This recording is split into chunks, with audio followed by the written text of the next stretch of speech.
Bonjour à tout le monde. Alors, dans cette vidéo, je donne un petit exemple de calcul de primitive une fois qu'on a déjà fini la décomposition en éléments simples. Donc, je vous rappelle que j'ai déjà fait 2 vidéos sur cette fameuse fonction g, là, exactement la même, dans laquelle d'abord on a calculé les coefficients qui étaient là. Donc, je vous envoie vers la vidéo qui fait ça ici.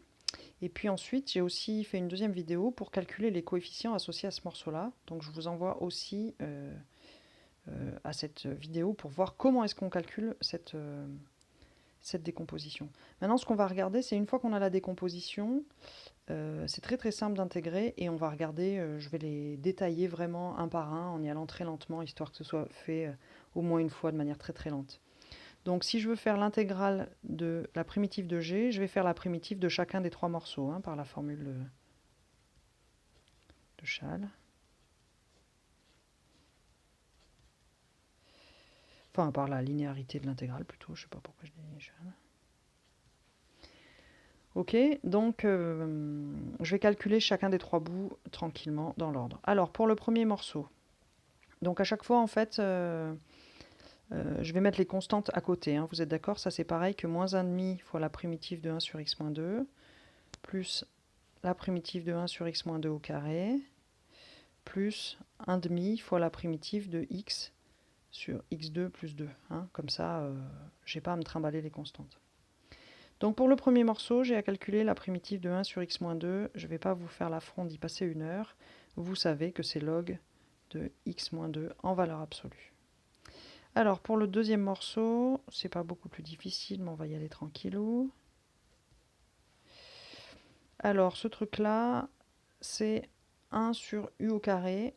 Donc c'est presque la dérivée de 1 sur u, sauf qu'il y a un petit problème de signe quand même.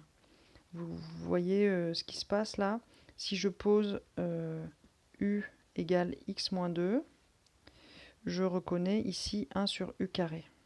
Donc moi je sais, comme formule de dérivée, je me souviens que la dérivée de 1 sur u, c'est moins u' sur u carré. Alors ici, qu'est-ce que c'est u'? C'est facile, ça fait 1. Donc là, ce truc-là, c'est égal à u' sur u carré. Donc c'est presque moins u' sur u carré, au signe près. C'est moins u' sur u carré. Vous êtes d'accord? Une fois que je l'ai écrit comme ça, donc moins 1 sur x moins 2 au carré, je reconnais moins u' sur u carré, et je peux avoir comme primitive 1 sur u. Et u, c'était x moins 2. Voilà donc pour la primitive de ce morceau-là. Et on va voir la primitive du dernier morceau. Je ne sais pas si je vais avoir la place là-dessus, peut-être pas. Je vais changer de papier. Donc la primitive du dernier morceau, quel est-il? Donc on avait un 1,5, mais je vais prendre juste le morceau. Donc c'était primitive de x sur x2 plus 2. Donc là, on a déjà fait une vidéo comme ça tout à l'heure. Ça rentre dans le cas des primitives que j'appelle évidentes. C'est celles qui sont une constante fois u' sur u. Donc là, si j'appelle u égale x2 plus 2, je vois que u' c'est 2x. Et donc ici, c'est presque u' à une constante près. Donc c'est-à-dire que si je veux faire apparaître le 2x, je vais faire 2 sur 2, x sur x carré plus 2.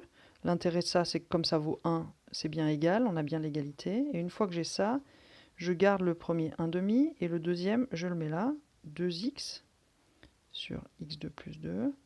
Donc ça fait 1,5 primitive de 2x sur x2 plus 2. Et là, je reconnais u' sur u. Et je sais que ça s'intègre en log de valeur absolue de u.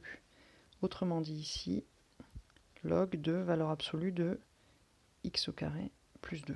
Bon, comme c'est positif, c'est aussi pareil que log de parenthèse x2 plus 2. Voilà, donc tout ça mis bout à bout, ça fait que grand G, la primitive de petit g, qu'est-ce que ça vaut? Grand G de x égale. Donc qu'est-ce que j'avais trouvé pour le premier morceau? J'avais trouvé moins 1,5. C'était mon moins 1,5, il était en facteur de ma... Est-ce qu'on peut le voir là? Pof.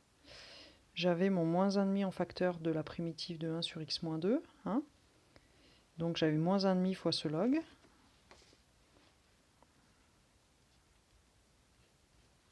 Ensuite, qu'est-ce que j'avais? J'avais un 1 fois ce que j'ai calculé précédemment, qui était cette primitive-là. Donc ça me fait moins 1 sur x moins 2.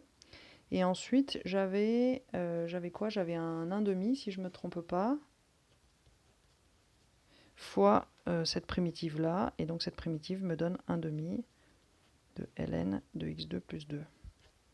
Donc si je réécris tout proprement, moins 1,5 de log de valeur absolue de x moins 2, moins 1 sur x moins 2, plus 1/4 de log de x carré plus 2. Ce qui termine le calcul de la primitive de cette fameuse fonction petit g.